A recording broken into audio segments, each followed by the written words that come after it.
ABC 27 News at 11 starts now with your forecast first with Chief Meteorologist Eric Finkenbinder. Good evening, everyone. Thank you for joining us. Today was the first day we did not hit 90 degrees this week.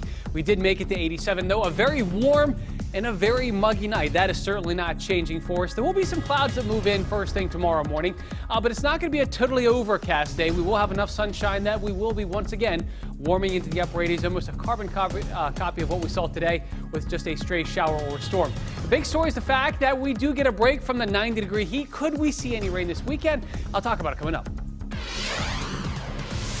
The Postal Service warns Pennsylvania ballots may not be delivered on time. What the state says about that.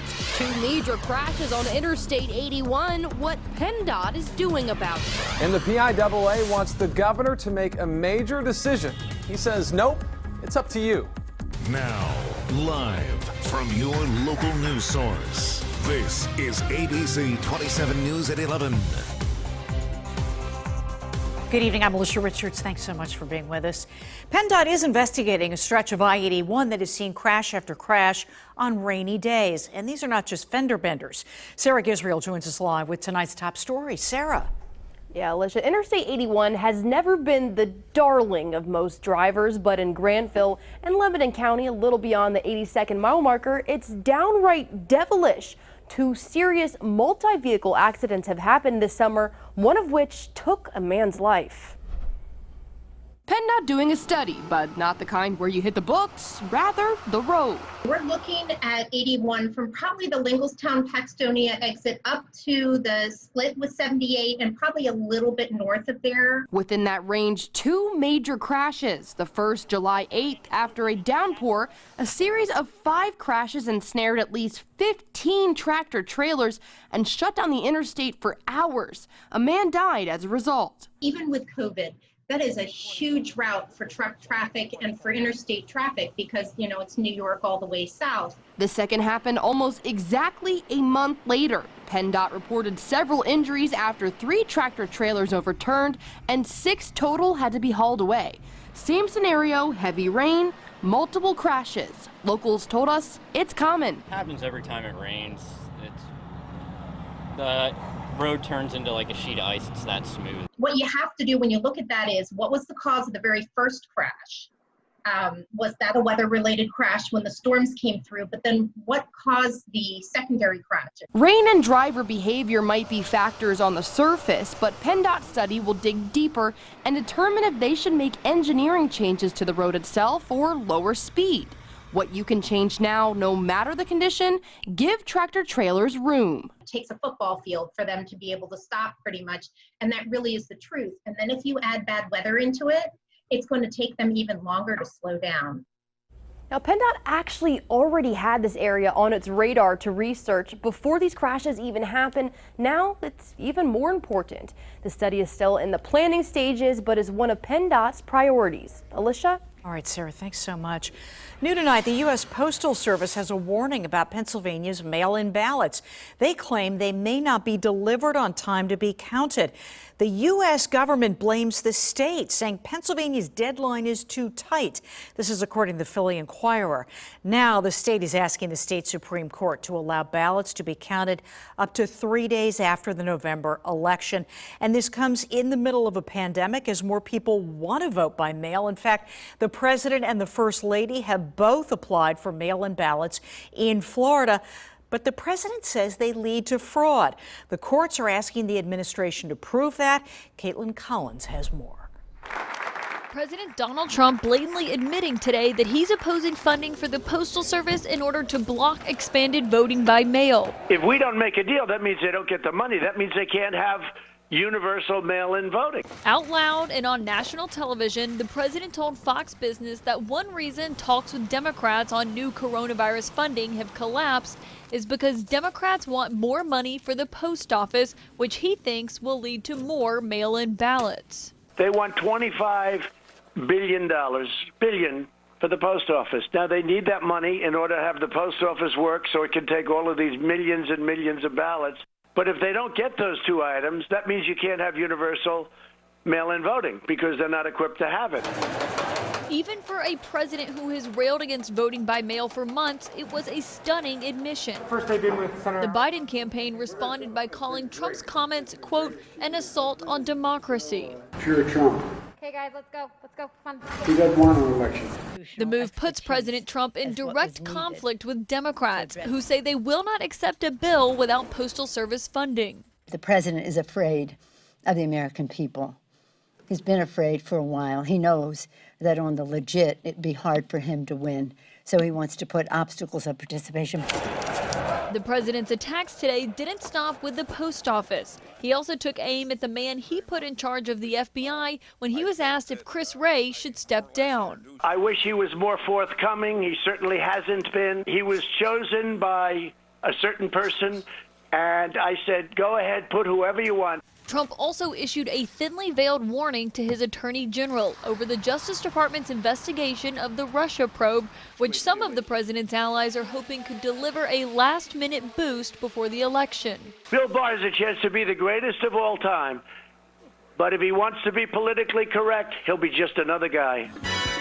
The president continued to go after Joe Biden and his new running mate, Senator Kamala Harris, though he struggled to land a line of attack on Harris beyond calling her, quote, nasty and disrespectful. Now you have a sort of a mad woman, I call her, because she was so angry and such hatred with Justice Kavanaugh. I mean, I've never seen anything like it. She was the angriest of the group, and they were all angry.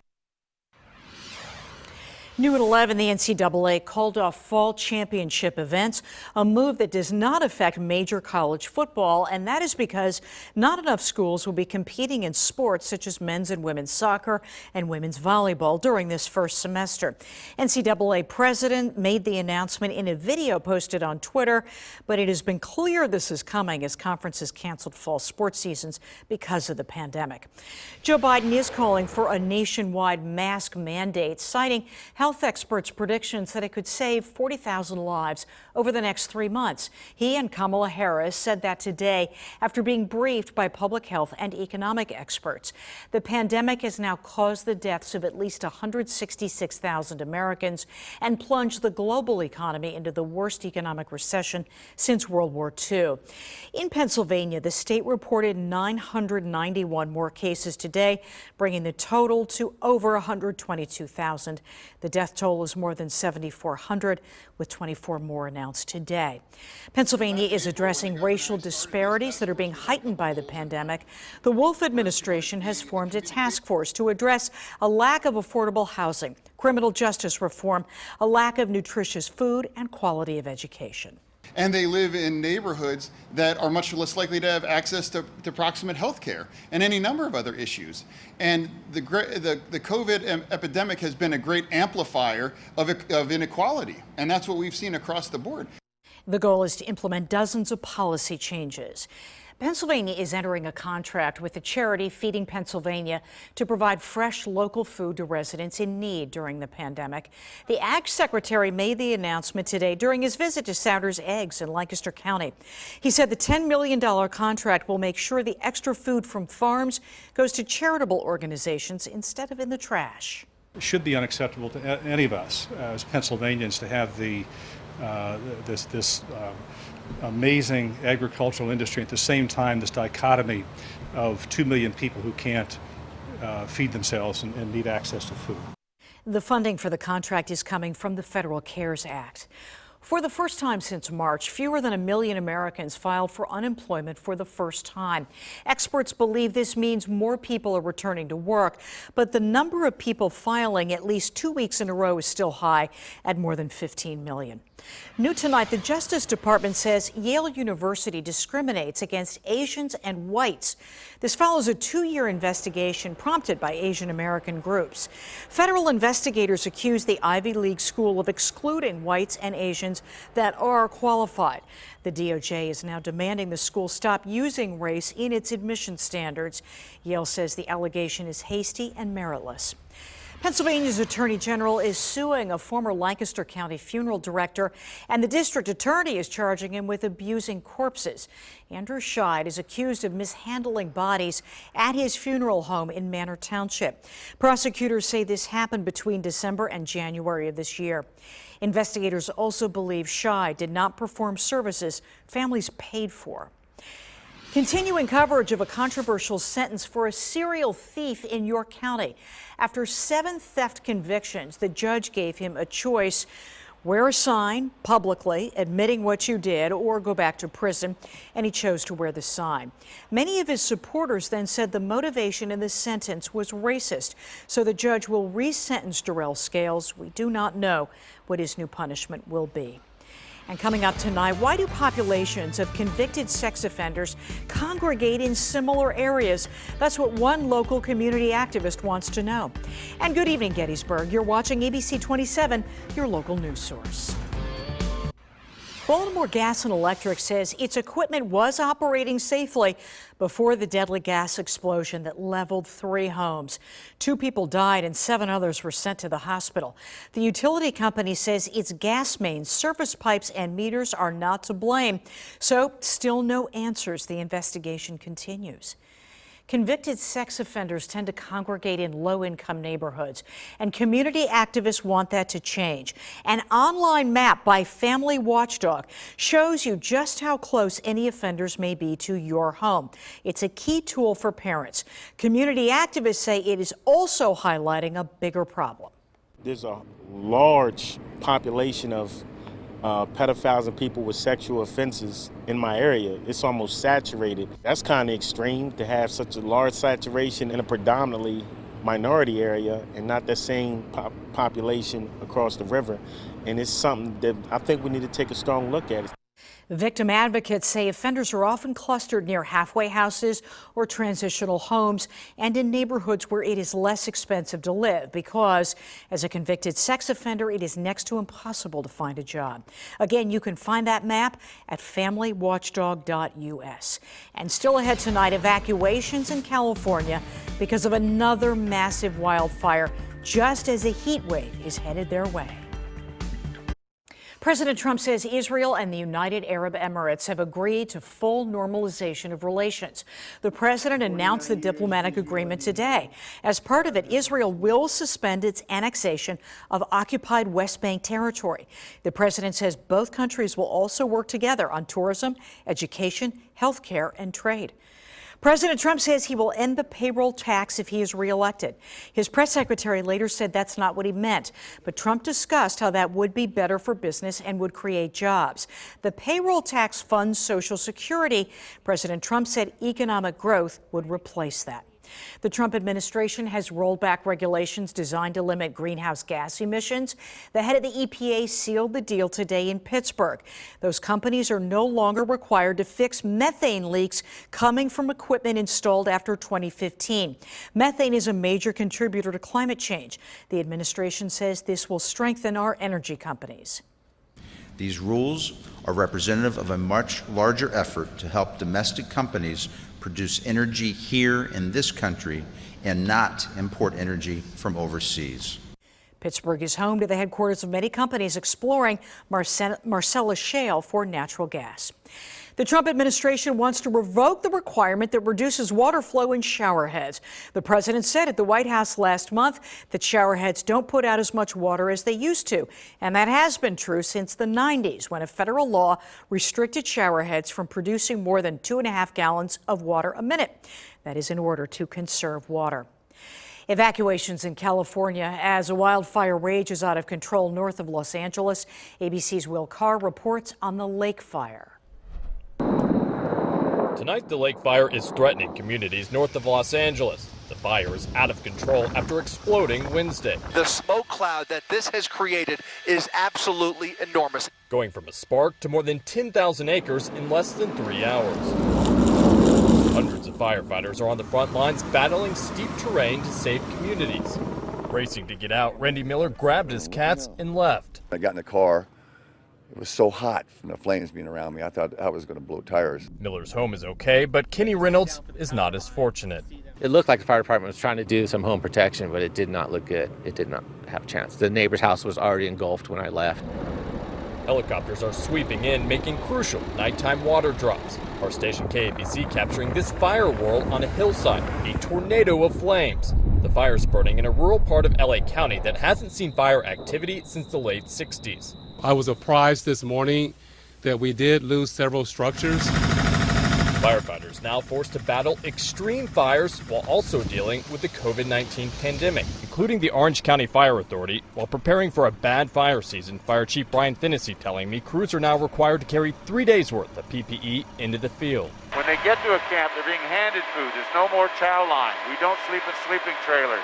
It's a whole list of behaviors that have to change if we're going to keep our firefighters healthy. So far this year, more than 40 of his firefighters have contracted COVID-19. As we're seeing a lot of this devastation for the first time, I can tell you it is hot outside today and it's supposed to be over 100 through the weekend. That is bad news for fire crews across the state and those trying to get containment on this fire. In Lake Hughes, California, Will Carr, ABC News. And still ahead on ABC27, fewer passengers but more guns. Airports are confiscating more firearms than usual, and that includes right here at home. A sample of mosquitoes in York County tested positive for West Nile virus. The insects were collected August 4th and 6th in York and Springettsbury Township. Now residents are asked to clean up their yards of any standing water and to wear insect repellent. Penn State has changed the wording of a pledge students must sign before coming back to school on campus. It explains required safety measures, but also essentially said that they or their families cannot sue the school if they get sick or die from COVID. Students objected, and the wording is changed to say students acknowledge that the school cannot prevent them from getting the virus. Pennsylvania's state system of higher education is moving forward with plans to lease or sell the Dixon University Center. It is a sprawling complex on Front Street in Harrisburg. Now both chambers of the state legislature will need to approve before that happens. Harrisburg's airport has been seizing more guns despite a significant drop in passengers. Just yesterday, 2 people from Cumberland County traveling separately were caught with loaded handguns at the security checkpoint. According to the TSA, nationwide, officers seized more than 300 guns in July, and that is 3 times more than last year at this time. We have seen a massive number of news accounts indicating that there are more firearms out there, that the number of firearm sales has just skyrocketed since, say, March. You can travel with a firearm in your checked baggage only if it's properly packed and declared to the airline. We want to take a moment to honor a local healthcare hero. Jessica Moore is a registered nurse at UPMC Pinnacle in Harrisburg.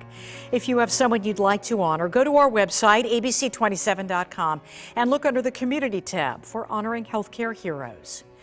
The Phillies are hoping to break out of their early season slump. Damon Turbot will have the highlights next. Back up the middle, diving play. They get one. The PIAA is hoping to have conversations with Governor Tom Wolf about salvaging a high school fall sports season. Wolf strongly recommended last week that no sports be played until January. The PIAA sending Wolf a letter this week, and Wolf taking questions today at a press conference in York. He says he knows about this letter but hasn't read it. He also says he's not really sure what else needs to be said. I'm not sure what they could say that would make me change my sense of what I believe is the right thing to do. Again, they have the decision to make on their own. I recognize that I'm just one person, maybe I'm the governor, but I'm one person that has an opinion on what we ought to do here. But I think anybody really looking at this and saying, okay, we have to sort of stage this reopening, getting back to life as we want it to be. And new tonight, a phone call is set for the two sides tomorrow, so we hope to have more for you then. The NCAA, meanwhile, announcing today that all fall championships are canceled. It's important to note now that this does not affect FBS football. That's its own entity, so major college football will continue its championship slate.